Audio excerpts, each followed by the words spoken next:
والصلاة والسلام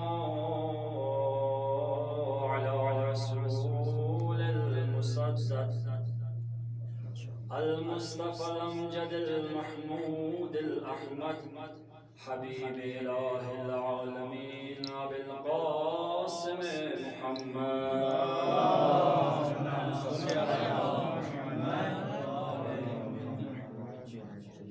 وعلى آله الطيبين الطاهرين المعصومين ولعنة الله على أعدائهم أجمعين. أما بعد فقد قال الله الحكيم في كتابه المجيد وفرقانه الحميد وقوله الحق. بسم الله الرحمن الرحيم. لقد كان لكم في رسول الله أسوة حسنة. محمد وآل محمد صلی اللہ علیہ وسلم.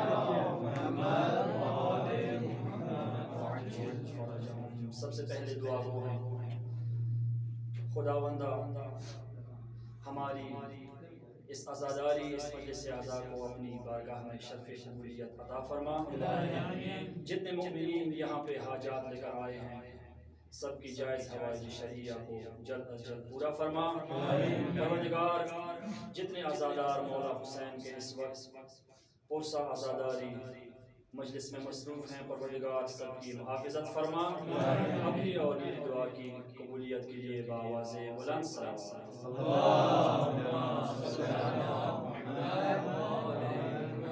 وعجل فرجهم. صاحبان علم و ادراک، سامعین محترم و گران قدر، جس آیت شریفہ کی تلاوت کا شرف حاصل ہوا سورہ احزاب کی آیت نمبر 21. پروردگار عالم ارشاد فرما رہے ہیں لقد کان لکم فی رسول اللہ اسوۃ حسنہ.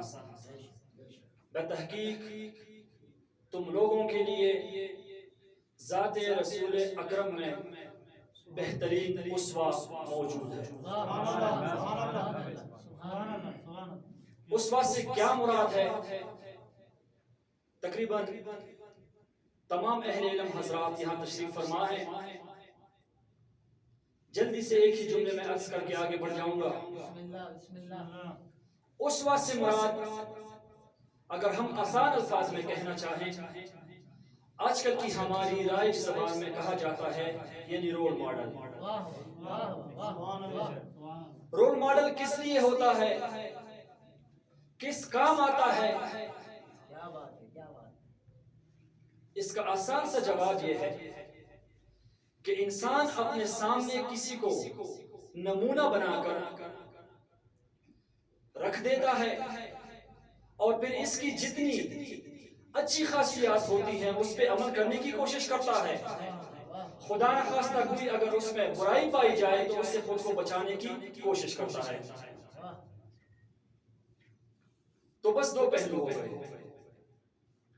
رول ماڈل بنا دیا تو حتماً جو اس کی خاصیات ہیں آپ کو اس سے اپنانا پڑے گا. ماشاءاللہ. لیکن جب ہم اس بات کے اوپر آتے ہیں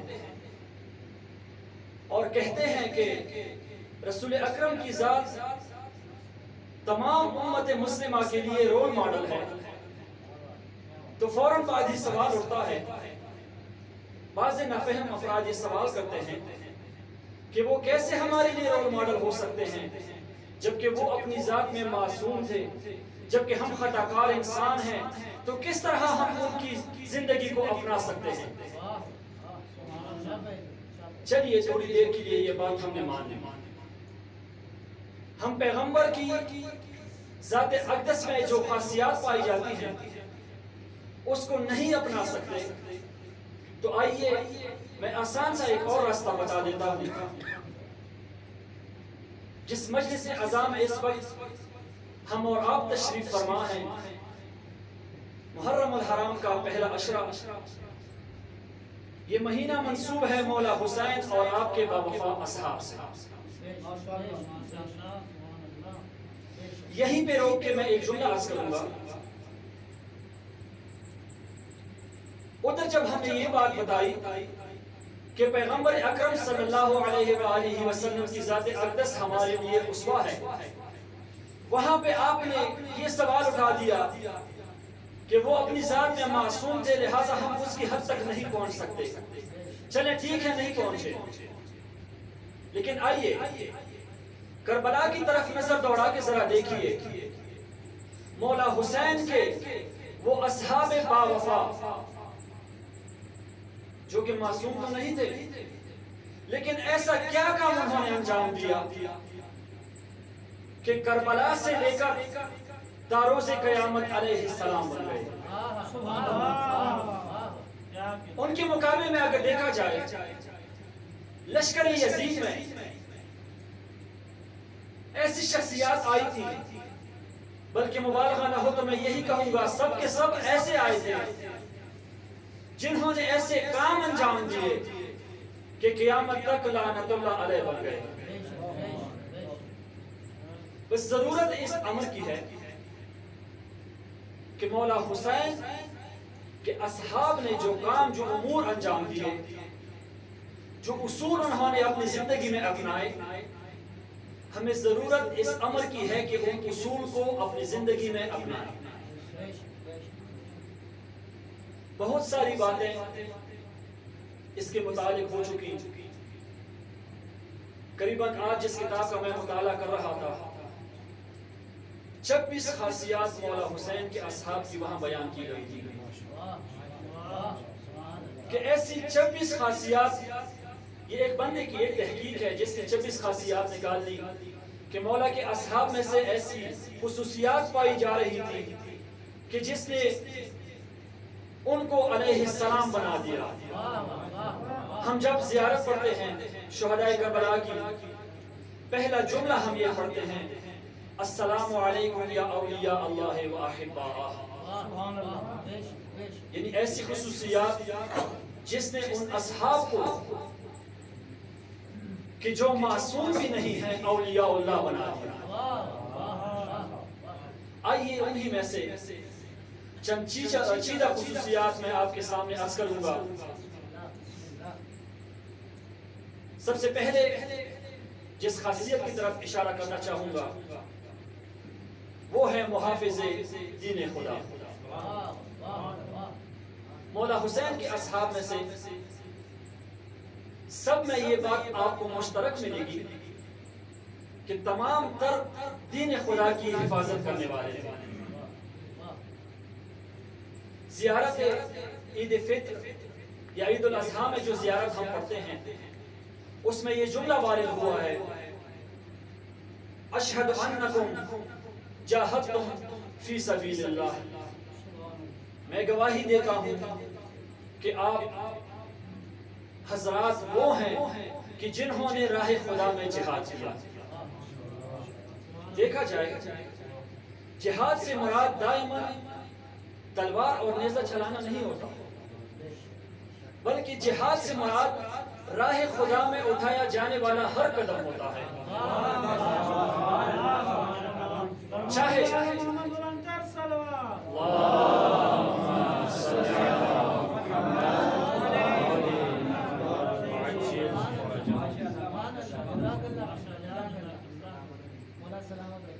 خدا میں اٹھایا جانے والا ہر قدم کہ جس سے بندہ خود بھی خدا کے نزدیک ہو اور جس بندے کو وہ ہدایت نصیحت جس طریقے سے بھی اس کو ہدایت کر رہا ہے اس کو بھی خدا کے نزدیک کرے، یہ جہاد کہلائے گا.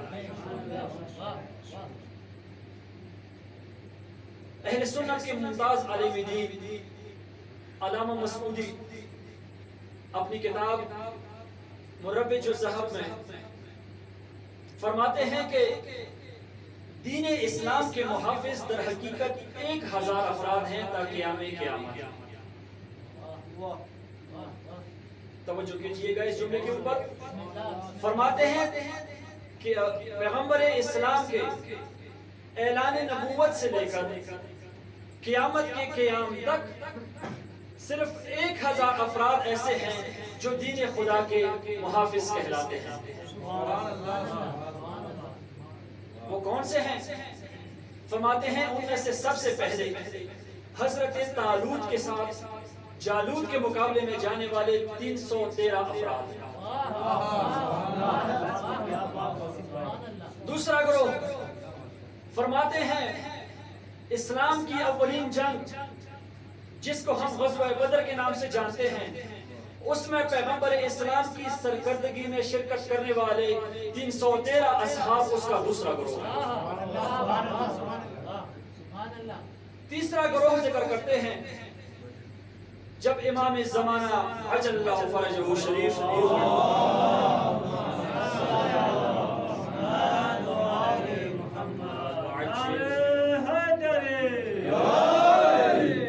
جب امام ظہور فرمائیں گے، امام کی حمایت اور نصرت کرنے والے 313 افراد یہ بھی محافظ دین خدا ہیں. کتنے ہو گئے؟ 313 313 313 939. بچ جاتے ہیں 61 افراد. ان کی اپنی تحقیق کے مطابق یہ 61 افراد مولا حسین کے اصحاب میں سے تھے جو کربلا میں تشریف لائے تھے، البتہ بنو ہاشم کے علاوہ. یہ ایک سنی عالم دین کی تحقیق ہے جس نے اس طرح سے تقسیم بندی کر کے، میں کہوں گا بہت بڑی بات ہے کہ بالآخر وہ بھی اس حقیقت پہ پہنچ گئے کہ واقعاً جن ہے حافظ دین خدا کہا جا سکتا ہے، جن ہے محافظ دین خدا کہا جا سکتا ہے، وہ سب سے بڑھ کر مولا حسین کے اصحاب ہیں.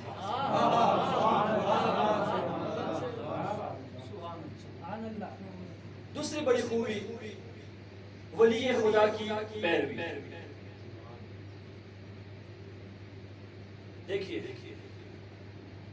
کربلا کی جنگ کس نوعیت کی جنگ؟ اصل حقیقت کیا تھی؟ کیا میں نقطہ تھا جس کے اوپر یہ جنگ ہوئی؟ ایک ہی جملے میں اگر بیان کیا جائے، بنیادی ترین نقطہ جس نے کربلا کی جنگ کو چھیڑا وہ یہ تھا کہ آیا ولی خدا حسین ہوں گے یا ولی خدا یزید ہوگا. یہاں سے امت دو گروہوں میں تقسیم ہو گئی. وہ جو مولا حسین کو ولی خدا سمجھتے تھے وہ 8 ذی الحج کو طواف کعبہ چھوڑ کر مولا حسین کے ساتھ روانہ ہو گئے.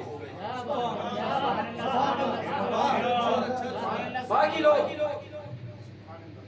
جو اگرچہ یزید کی حکومت سے ناراض تھے، بظاہر یزید کو ولی خدا نہیں بھی مانتے تھے، لیکن ان کی خاموشی یہ بتا رہی تھی کہ اگر یہ خوش نہ ہو تو ناراض بھی نہیں.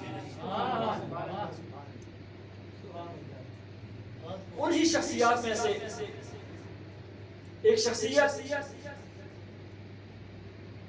عبداللہ ابن حر جوفی ہے.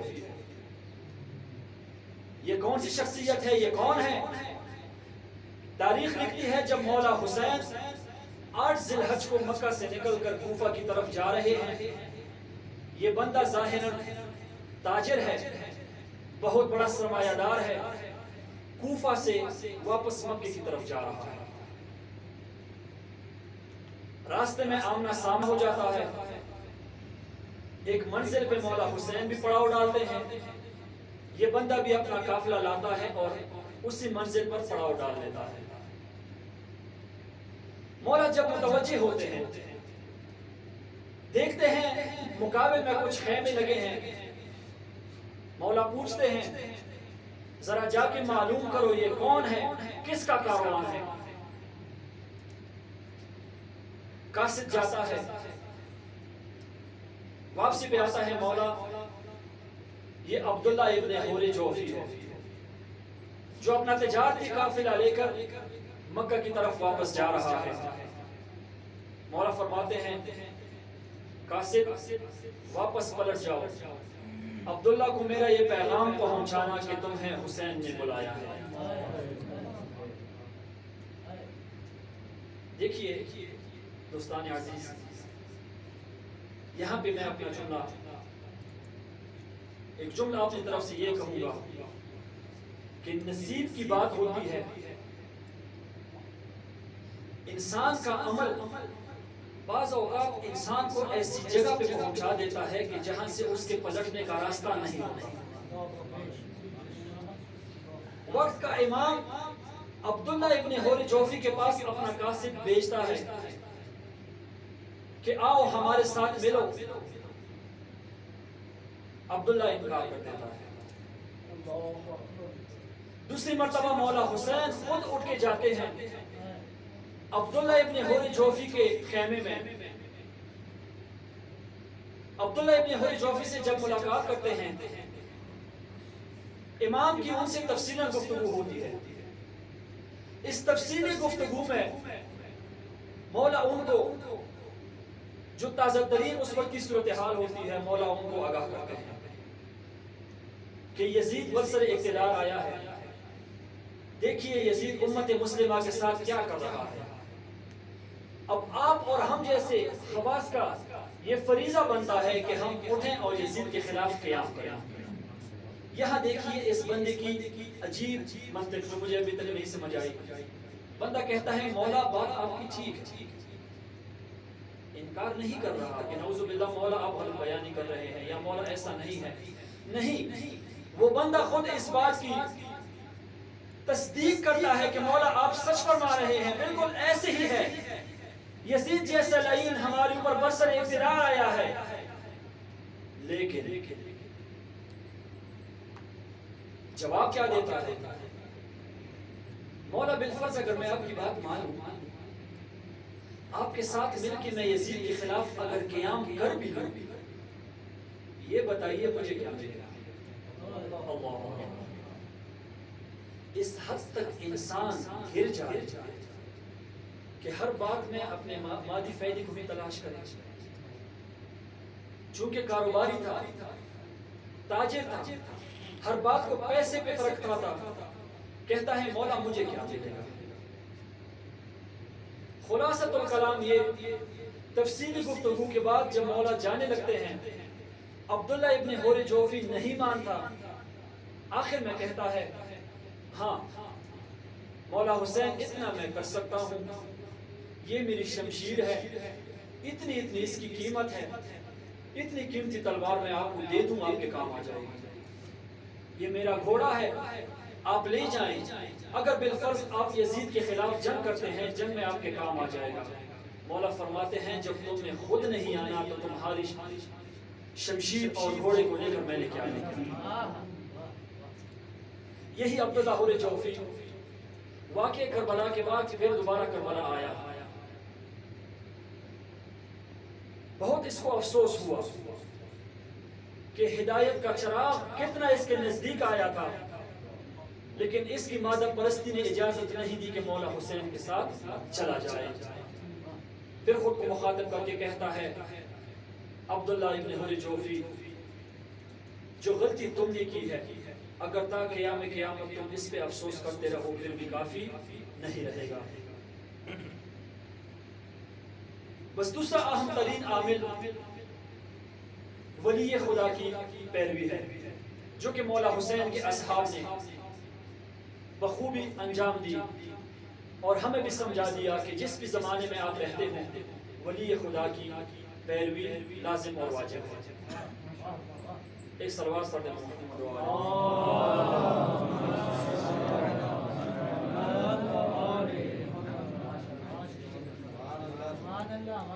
تیسری چیز اپنے عہد سے وفاداری ہے۔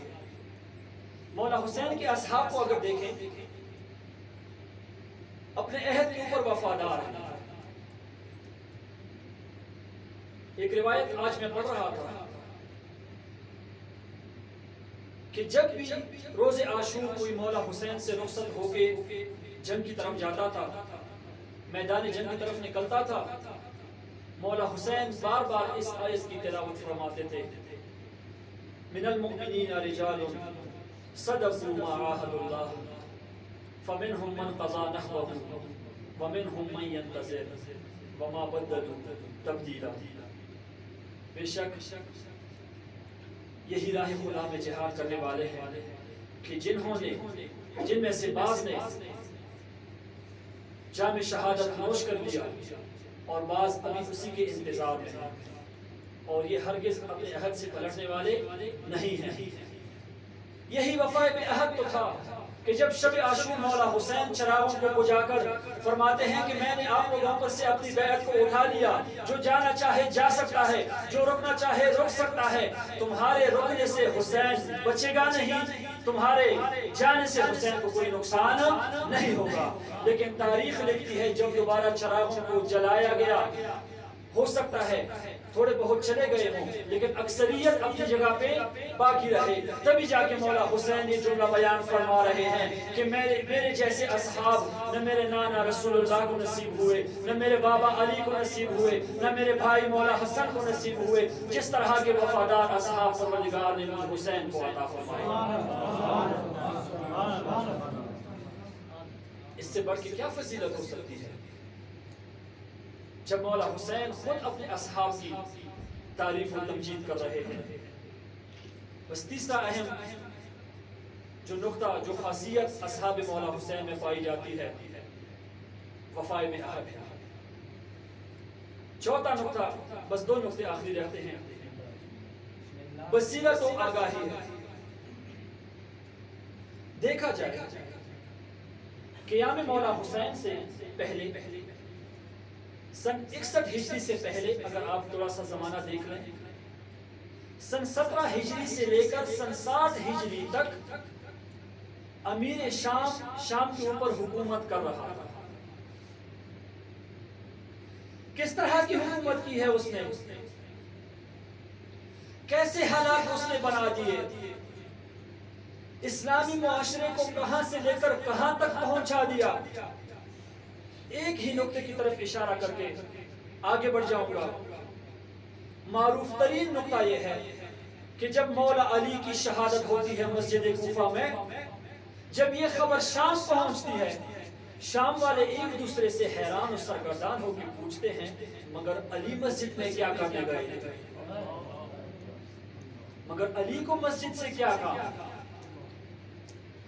اتنا لوگوں کے سامنے حقیقت کو الٹا کر کے بیان کر دیا،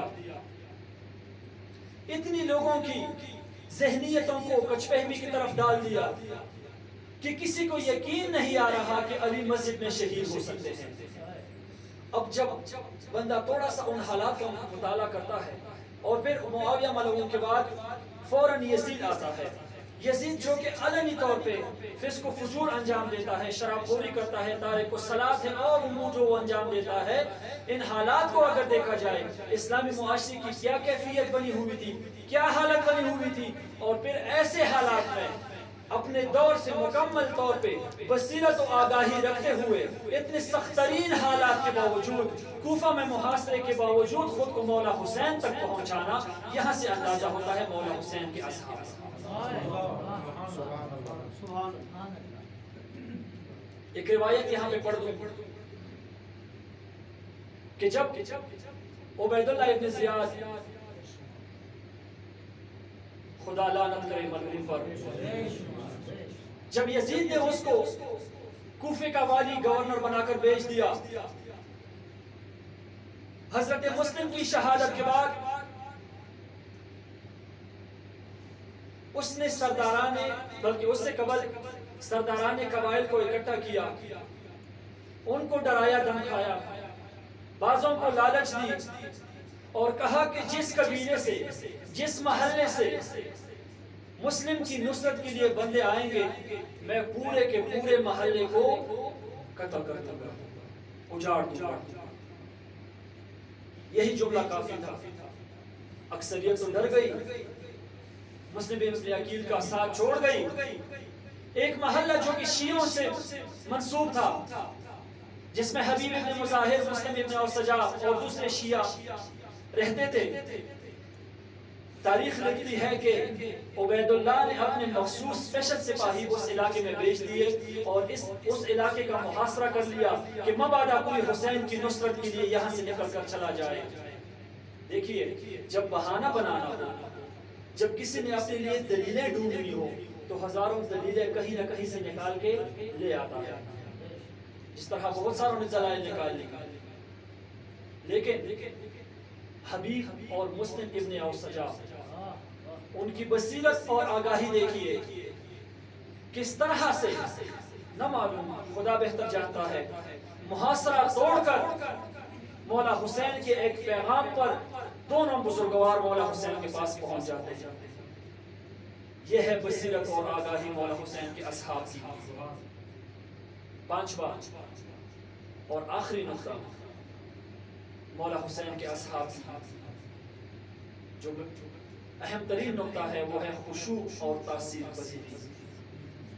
اس سے قبل کہ میں اس پہ 2-3 منٹ گفتگو کروں، آپ حضرات سے صلوات پڑھ کے محمد و آل محمد۔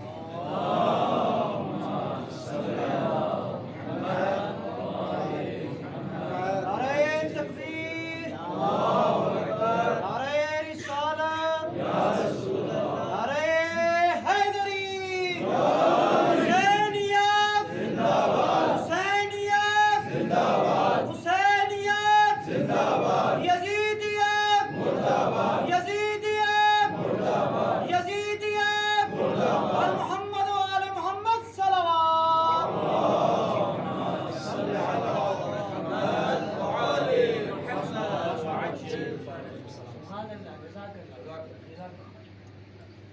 خشوع اور تاثیر پذیری یعنی اثر کو قبول کرنا، نصیحت کو قبول کرنا، حق بات کو قبول کرنا۔ پیغمبر اسلام ارشاد فرماتے ہیں، اے ابو ذر، میرے جانے کے بعد 2 چیزیں بہت جلد اس امت کے درمیان سے اٹھ جائیں گی۔ یا رسول اللہ، کون سی چیزیں؟ پیغمبر ارشاد فرماتے ہیں، ایک امانت داری اور دوسرا تاثیر پذیری اور خشوع۔ اور اسی طرح ہوا، تاریخ کا مطالعہ کریں، پتہ چلتا ہے کہ امانت داری تو پہلے ہی دن امت کے درمیان سے ختم ہوئی، جب رحلت پیغمبر کے بعد سب سے بڑی امانت خدا مولا علی کے ساتھ ظلم روا رکھا گیا۔ زیارت امین اللہ میں ہم پڑھتے ہیں، السلام علیکہ یا امین اللہ فی ارضہ، اے زمین پر خدا کی امانت۔ یقیناً مولا علی سے بڑھ کے کوئی امانت زمین پہ نہیں تھی، لیکن امت نے کیا کیا؟ پہلے ہی دن امانت میں خیانت کرتے ہوئے مولا علی کا حق غصب کر دیا۔ دوسری جو چیز پیغمبر نے بیان فرمائی تھی وہ تاثیر پذیری یعنی حق بات کو قبول کرنا تھا۔ حق بات کی قبولیت یہ ایک توفیق ہوتی ہے اللہ تعالیٰ کی طرف سے، جو انسان کو عنایت ہوتی ہے کہ انسان حق بات کو قبول کرے اور اس پہ عمل کرے۔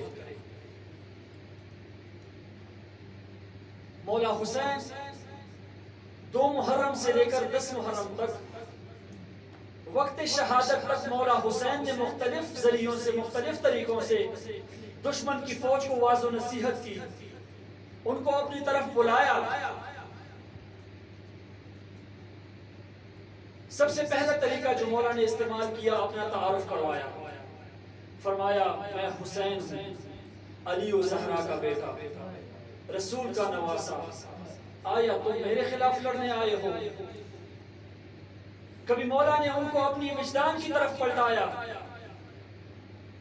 کہا اپنے آپ کو دیکھو، اپنے ضمیر کو دیکھو، آیا تمہارا ضمیر، تمہارا وجدان تمہیں مجھے قتل کرنے کی اجازت دیتا ہے؟ تیسری راہ جو مولا نے اپنائی، قرآن لے آئے۔ فرماتے ہیں اصلاً دوسری باتوں کو رکھیں کنار پہ، آ جائیں قرآن سے ہی فیصلہ کرواتے ہیں کہ آیا قرآن آپ لوگوں کے اس ظلم و فساد کی تائید کرتا ہے یا ہمارے راہ خدا میں جہاد کرنے اور ہجرت کرنے کی تائید کرتا ہے؟ چوتھا طریقہ مولا نے جو ہے بیان فرمایا، پیغمبر اکرم کی نشانیاں دکھا کر، کبھی رسول کا امامہ پہن کے فرمایا اگر تم لوگ میرے خلاف لڑنے آئے ہو، تم لوگوں کو میں باطل پہ دیکھ رہا ہوں، تو دین تو میرے نانا رسول لے کے آئے تھے، یہ بتائیے یہ امانت رسول خدا امامہ میرے پاس کیا کر رہا ہے؟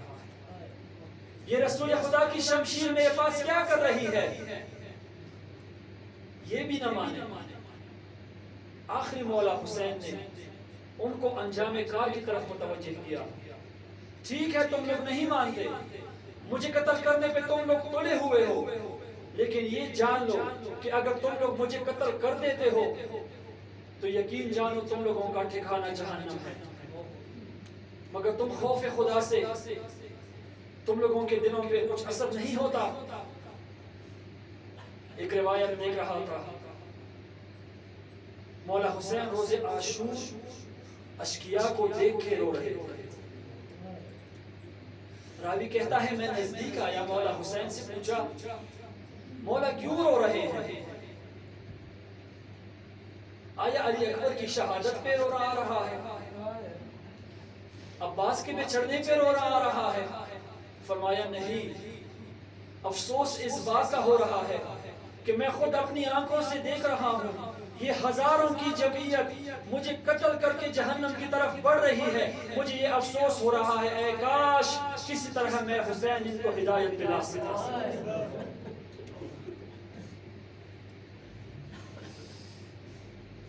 لیکن نہیں مانی، جتنی بھی مولا نے کوشش کی کسی طریقے سے نہیں مانے۔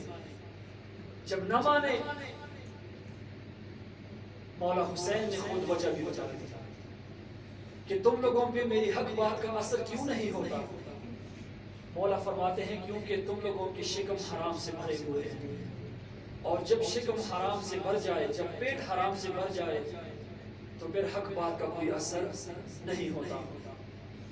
آخری حدیث پڑھ کے زحمت تمام کروں گا۔ کسی نے پوچھا یا رسول اللہ، جب انسان کا دل سخت ہو جاتا ہے، جب انسان پہ موعظے کا حق بات کا کوئی اثر نہ ہو تو آیا اس کا کوئی علاج بھی ہے؟ رسول خدا ارشاد فرماتے ہیں بالکل، 4 چیزیں ہیں جو دل کو دوبارہ نرم کر دیتی ہیں۔ کون سی چیزیں؟ فرمایا خدا کو حاضر و ناظر جاننا۔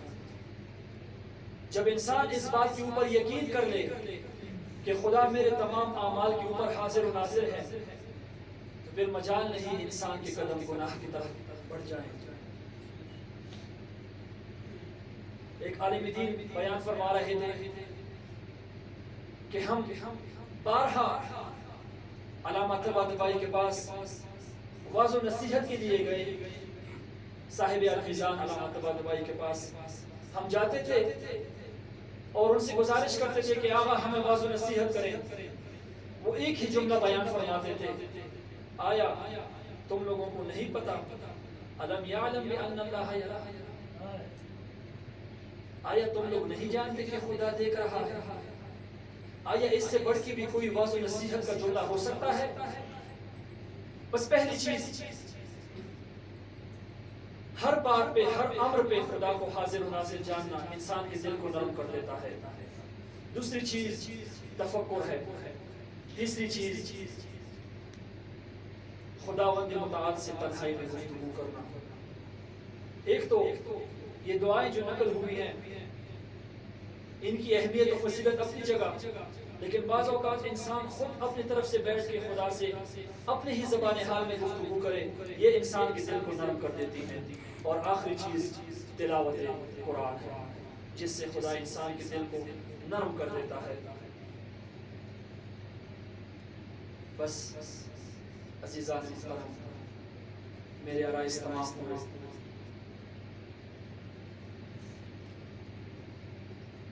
اپنے عرائض کے آغاز میں میں نے یہ عرض کیا کہ مولا حسین کے اصحاب وہ اصحاب ہیں کہ جو اپنی عہد کے اوپر اپنی عہد سے وفا کرنے والے ہیں، اپنے عہد کو پورا کرنے والے ہیں۔ تاریخ لکھتی ہے جنگ صفین تمام ہوئی، مولا علی واپس کوفہ کی طرف پلٹ رہے ہیں، گزر ہوا سرزمین نینوا سے۔ ایک مرتبہ مولا اپنے مرکب اپنی سواری سے اترے، کربلا کی زمین پہ بیٹھ گئے، وہ خاک اٹھا کے فرماتے ہیں یہی ان کے اترنے کی جگہ ہے،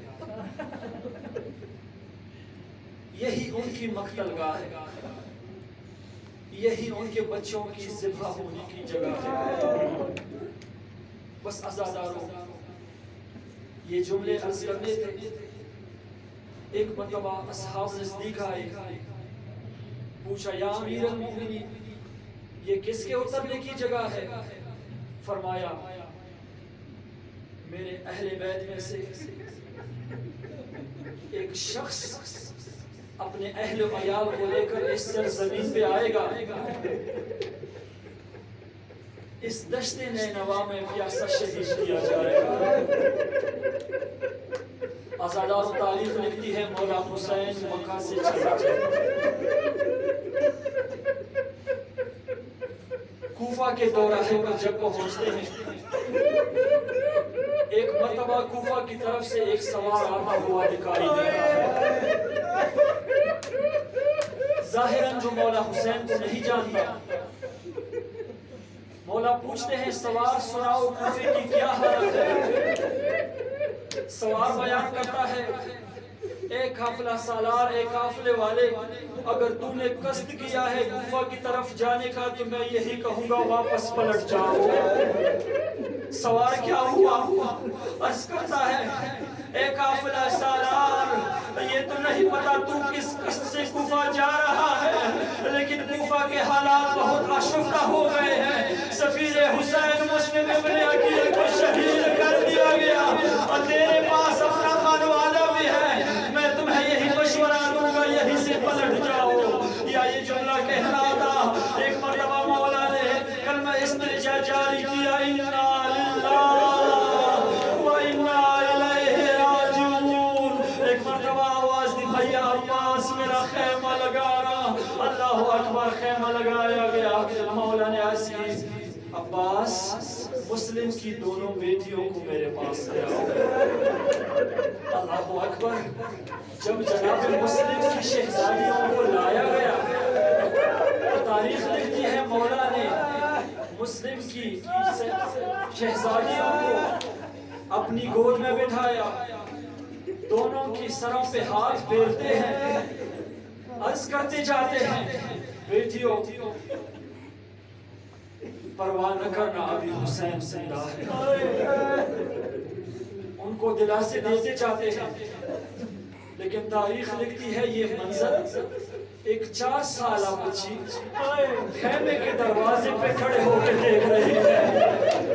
اللہ اکبر، بچی کے ذہن میں یہ آ گیا کہ جب کسی کا باپ فوت ہو جائے اس کے سر پہ شفقت کا ہاتھ پھیرا جاتا ہے۔ اللہ اکبر، میں قربان جاؤں عصر عاشور۔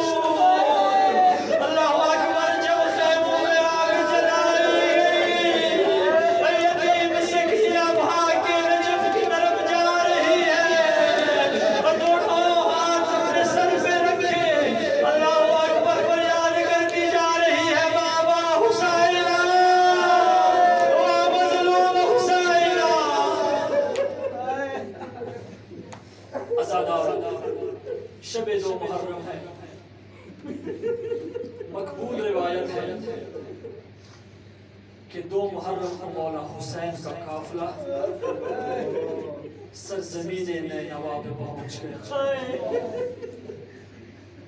تاریخ یوں لکھتی ہے ایک مرتبہ ہور کے ساتھ مولا حسین کا قافلہ آگے آگے بڑھ رہا ہے. ہور کو یہ معمولیت دی گئی کہ حسین کو واپس مکہ یا مدینہ پلٹنے نہیں دینا. جس طرف وہ جا رہا ہے تم بھی اسی کے ساتھ چلتے جاؤ. تاریخ لکھتی ہے ایک مرتبہ ایک سرزمین پہ پہنچ کے مولا کا سلجھنا کا رکنا تھا. بعض مقاصد لکھتے ہیں مولا نے کئی گھوڑے اس کے بعد چینج کیے لیکن کوئی بھی گھوڑا آگے قدم نہیں بڑھا رہا. مولا نے مڑ کے اصحاب سے پوچھا یہاں نزدیک کوئی آبادی ہے تو جا کے ان سے پوچھئے اس سرزمین کا نام کیا ہے. اصحاب دوڑتے ہوئے گئے ایک بزرگ کو لے آئے مولا کی خدمت میں پیش کیا. مولا نے دعا سلام کی پھر پوچھا بزرگ یہ بتا اس سرزمین کا نام کیا ہے. عرض کرتا ہے مولا اس سرزمین کا نام ماریا ہے. مولا دوبارہ پوچھتے ہیں بزرگ یہ بتا اس سرزمین کا دوسرا نام بھی ہے. ہاں مولا اس سرزمین کا نام نینوا ہے. تیسری مرتبہ مولا پوچھتے ہیں بزرگ یہ بتا کوئی اور نام بھی ہے. ہاں مولا اس سرزمین کا نام کربلا ہے. اللہ اکبر. یا کربلا کا نام آنا تھا. زہرا کا لال گھوڑے سے نیچے اترا کربلا کی خاک اٹھا کے فرماتے ہیں یہی وہ سرزمین ہے جس کا مجھے وعدہ دیا گیا. انا للہ و انا الیہ راجعون. اصحاب نے پوچھا مولا کون سی سرزمین ہے. وہی مولا علی کے الفاظ مولا نے دوبارہ دہرائے یہ وہ سرزمین ہے جس پہ ہمیں شہید کر دیا جائے گا. یہ وہ سرزمین ہے جس پہ میرے بچوں کو ذبح کیا جائے گا. یہ وہ سرزمین ہے جس پہ ہمارے گھرانے کو لوٹا جائے گا. اللہ اکبر. ایک مرتبہ مولا نے حکم دیا بھیا عباس کاروان کو یہیں پہ روک دو خیمے لگا لو. اللہ اکبر. راوی کہتا ہے میں نے دیکھا جب خیمے لگائے گئے اللہ اکبر جب خیمے لگائے گئے تمام سواریاں اتاری گئی آخر میں ایک محمل رہ گیا. اللہ اکبر. راوی کہتا ہے جب میں نے غور سے دیکھا وہ آخری محمل جو رہ گیا تھا میں یہ منظر اپنی آنکھوں سے دیکھ رہا تھا. تمام اصحاب پیچھے ہٹ گئے. ایک مرتبہ بنو ہاشم نے اس محمل کے گرد گھیرا لیا. اللہ اکبر. کس کا محمل ہے. راوی کہتا ہے مجھے تعجب ہوا. میں نزدیک ہوا کیا منظر دیکھتا ہوں. ایک طرف مولا ابوالفضل عباس کھڑے ہیں ایک طرف جناب علی اکبر کھڑے ہیں. حضرت قاسم نے مہار پکڑے ہوئے ہیں. میں نے نزدیک جا کے پوچھا یہ کس کی سواری ہے یہ کس کا محمل ہے. مجھے بتایا گیا راوی اے حضرت یہ جناب زینب کبریٰ مولا علی کی بیٹی کا محمل ہے. اللہ اکبر. جب سواریاں اتاری گئی ایک مرتبہ مولا حسین بیٹھے ہیں دیکھا دونوں بھانجے دوڑ کے آ رہے ہیں. مولا حسین اٹھے پوچھا خیریت بچوں کیسے آنا ہوا. فرماتے ہیں مولا ہماری ماں بہت رو رہی ہے. اللہ اکبر. ہماری ماں بہت رو رہی ہے بہت فریاد کر رہی ہے. مولا کہتے ہیں آئیے چلتے ہیں. مولا جو ہی آئے دیکھا زینب کبریٰ رو رہی ہے. اللہ اکبر. فریاد بلند ہو رہی ہے. مولا پوچھتے ہیں بہن زینب کیوں رو رہی ہو. کہتی ہے بھیا حسین جب سے اس سرزمین پہ اتری ہوں میں مسلسل اپنی ماں زہرا کی فریادیں سن رہی ہوں. جتنی جلدی ہو سکے اس سرزمین سے نکل جا. جتنی جلدی ہو سکے اس سرزمین سے نکل جا. مجھے میرے ماں کے رونے کی آواز آ رہی ہے. یہ جملہ کہنا تھا. ایک مرتبہ مولا فرماتے ہیں بہن زینب کچھ دیر صبر کرنا یہی وہ سرزمین ہے جس پہ میرا علی اکبر شہید ہو جائے گا جس پہ میرے عباس کے دونوں بازو قلم ہو جائیں گے. اسی سرزمین پہ تمہاری رضا لٹ جائے گی.